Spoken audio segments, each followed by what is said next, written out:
De regreso con más noticias y entrevistas. 2 años tomó debatir la ley de armas, municiones, explosivos y materiales relacionados antes de su aprobación. Cuerpo legal que contiene 87 artículos. El proyecto precisamente fue aprobado con 79 votos a favor de todas las bancadas, menos del correísmo, que se abstuvo por estar en desacuerdo con la ley.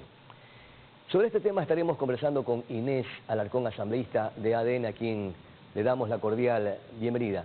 Asambleísta, 2 años le tomó precisamente para aprobar este proyecto de ley a la Asamblea Nacional. ¿Esto significa que hubo más contras que pro en el debate del Pleno de la Asamblea Nacional? ¿Y cuánto le aportaría esto a la seguridad que tanta falta le hace al país? Muy buenos días, qué gusto, Pedro, compartir esta mañana. Un saludo afectuoso a todos quienes nos ven y nos escuchan.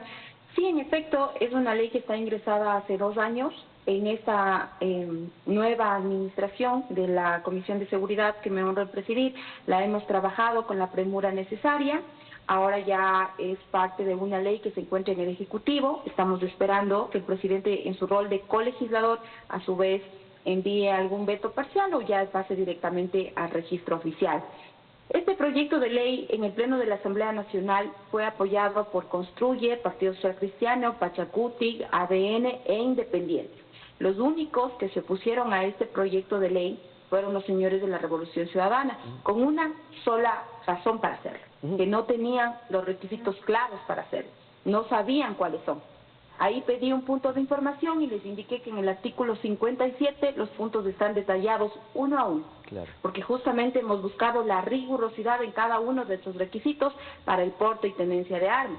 No es la primera vez que esta bancada vota en contra de una ley de seguridad. Ya votaron en contra de la ley de seguridad digital que nos ayudaba para los delitos informáticos. Votaron en contra del convenio Budapest que ayudaba a coadyuvar la seguridad nacional, tomando ciertos delitos, por ejemplo, la pornografía infantil. Y hoy votaron en contra de la ley de armas, una ley que viene a darle trazabilidad y a tratar de evitar todo este tráfico de armas ilegal que vive en nuestro país.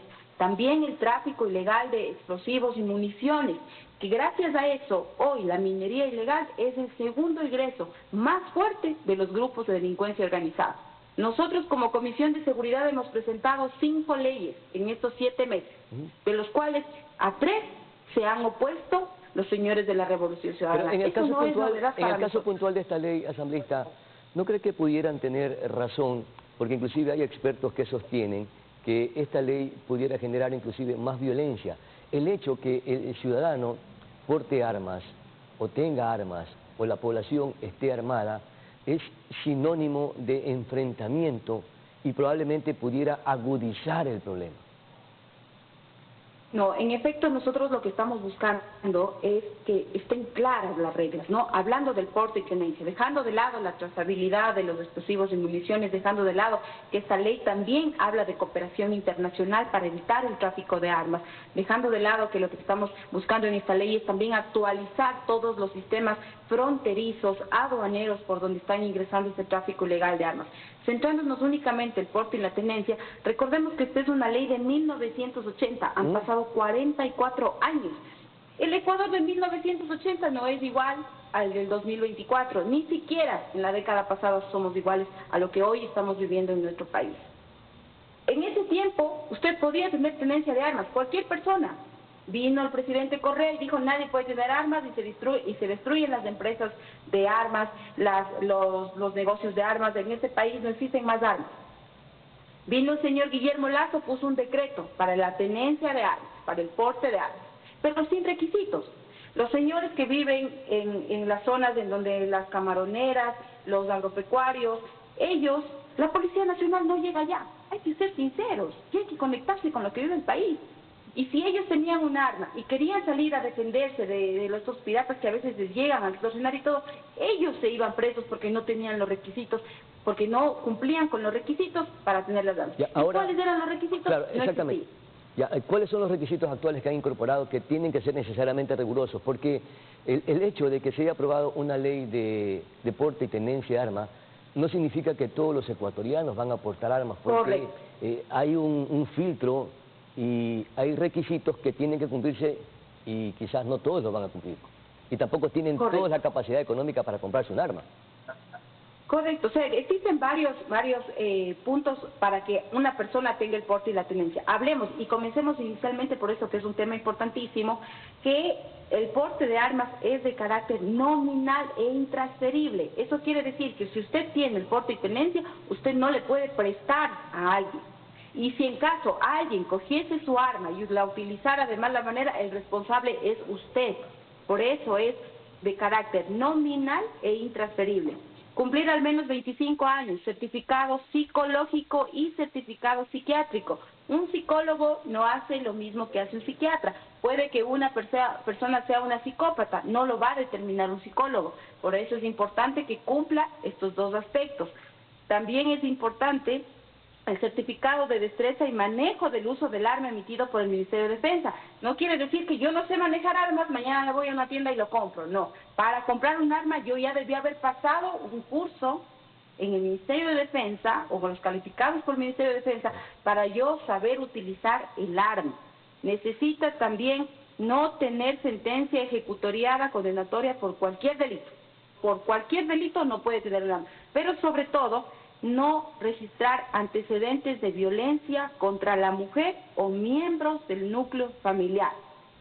Eso es importante. Y también que todos estos certificados deben ser parte de la red privada complementaria y registrados por el Ministerio de Salud Pública. Ya, perfecto. Entonces, eso es importante. Está claro que los requisitos son rigurosos y seguramente no todos podrán adquirir o tener un arma, porque tiene que cumplir necesariamente, obligatoriamente estos requisitos, y es el Ministerio de Defensa la única institución del Estado que certificará la aprobación o no de que esa persona está habilitada o no para tener o portar armas.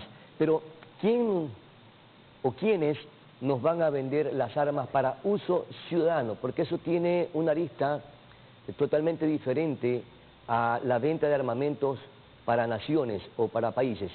Han instrumentado ya convenios con algunos países para que efectivamente, paralelo a la aprobación de esta ley, se puedan hacer estas comercializaciones de armamentos ciudadanos para ciudadanos civiles.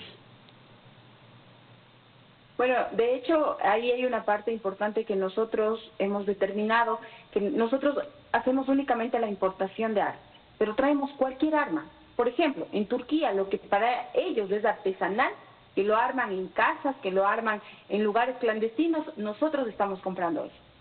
Pero nosotros sí no podemos producir.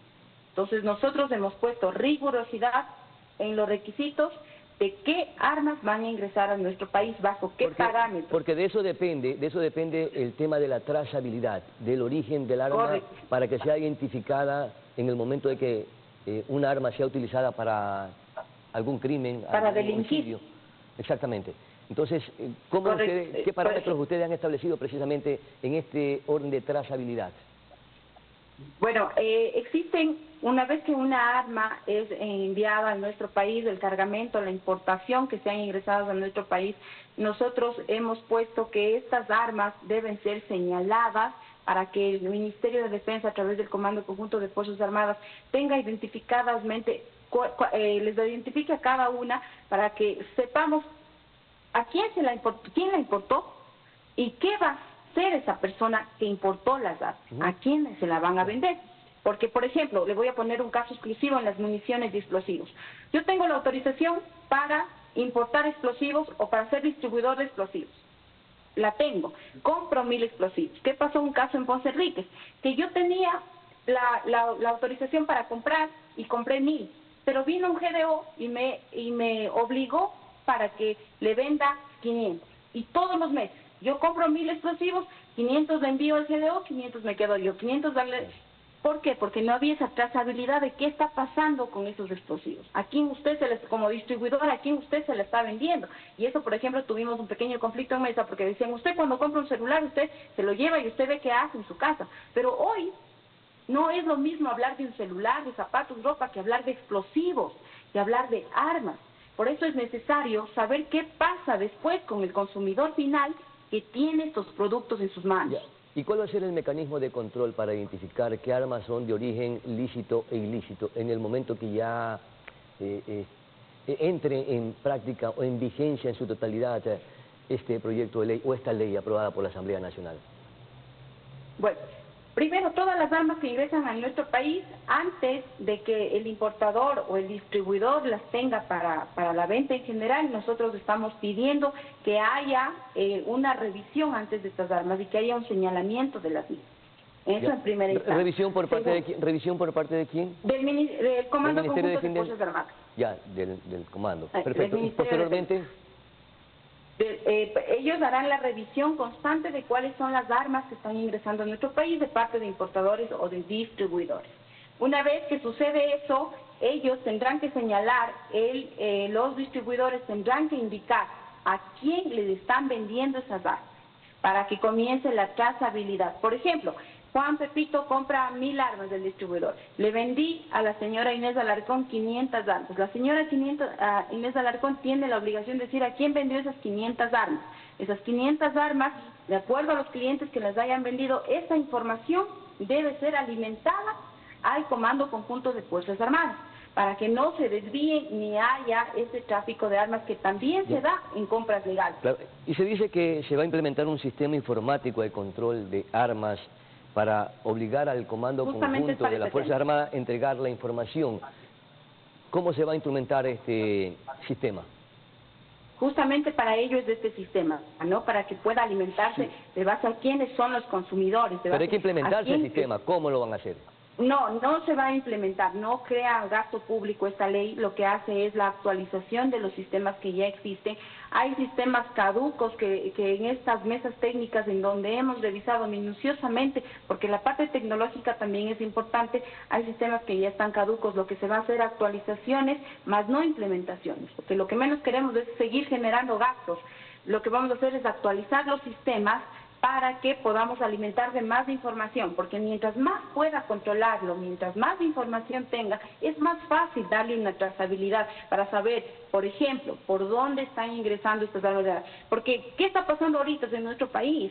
Si bien es cierto, sí hay ingresos de fronteras de explosivos, de armas, pero los GBOs están utilizando a la gente que lo hace legalmente, los están extorsionando para que se los vendan.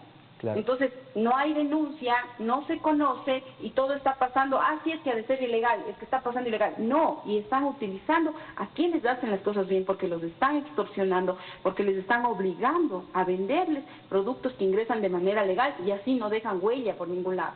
Asambleísta, ¿con qué países tenemos relaciones, acuerdos o convenios para importar armas de uso ciudadano civil? Bueno, las armas nosotros las podemos importar de cualquier parte, pero según la data y la estadística que nosotros hemos revisado, las que mayor llegan son de Turquía. De Turquía, sí, porque vemos que, por ejemplo, los Estados Unidos en su página oficial publicó que existe una restricción de exportación o venta o comercialización de armas para un poco más de 36 países, entre ellos el Ecuador. ¿Qué significa esto? Que no nos pueden vender o comercializar estas armas por varios factores de riesgo que ellos le denominan. Si no los Estados Unidos, ¿con qué otros países? ¿Solamente con Turquía o podemos hacer acuerdos con Argentina, con Chile? Sí. De hecho, por ejemplo, Perú es uno de los mayores fabricantes de armas. Ya, pero tenemos que hacer acuerdos. Si no tenemos acuerdos, ¿cómo nos van a importar? Sí. Se está instrumentando aquello, lo que intento un poco decir. Le pongo un ejemplo, que por ejemplo nosotros traemos de Turquía, tenemos también Alemania, si no estoy equivocada, pero nuestro vecino país es uno de los que más tiene ingresos en respecto a armas, explosivos y municiones, porque de ellos es la venta libre. Eso es lo que también nosotros estamos buscando en nuestro país, ¿no? Que nuestros armeros también se tecnifiquen y también nosotros podamos ser algún día una potencia también en venta de armas, que en realidad ya nosotros tuvimos un tiempo en donde se hacían de manera artesanal, pero eran una de las mejores armas, donde el ejército también hacía parte de ello, pero lastimosamente se ha perdido esa parte del país, ¿no? Una última inquietud, asambleísta. Una persona que utilice un arma en defensa propia y lamentablemente asesine a ese criminal, ¿qué condiciones de investigación o qué parámetros establece la norma, la ley, para no culpabilizar o responsabilizar a esta persona que tuvo que, por defensa propia, acabar con la vida de alguien que intentaba robarle, secuestrarle o asesinarle? Bueno, esta ley no modifica el Código Orgánico Integral Penal, sigue manteniendo tampoco la ley del uso legítimo de la fuerza, que también debe ser aplicado en el caso que suceda ese tipo de accionar por parte de la persona que tiene el porte y la tenencia. Más bien esta ley es una ley declaratoria, en donde viene a especificar claramente cuáles son los requisitos de porte y tenencia, donde hablamos de la trazabilidad para combatir el tráfico ilegal de armas, minería, explosivos, hablamos de cooperación internacional también, hablamos del trabajo interinstitucional que tiene que haber entre las aduanas, el Comando Conjunto de Fuerzas Armadas y todos quienes son parte de este entramado que a veces se produce en este tipo de tráfico de armas. De ahí, cuando suceden este tipo de accionar, está el Código Orgánico Integral Penal y en la Ley del Uso Legítimo de la Fuerza, que Muchísimas se mantiene y que gracias. continúa. Muchísimas gracias, Inés Alarcón, asambleísta de ADN y también presidenta de la Comisión de Seguridad de la Asamblea Nacional.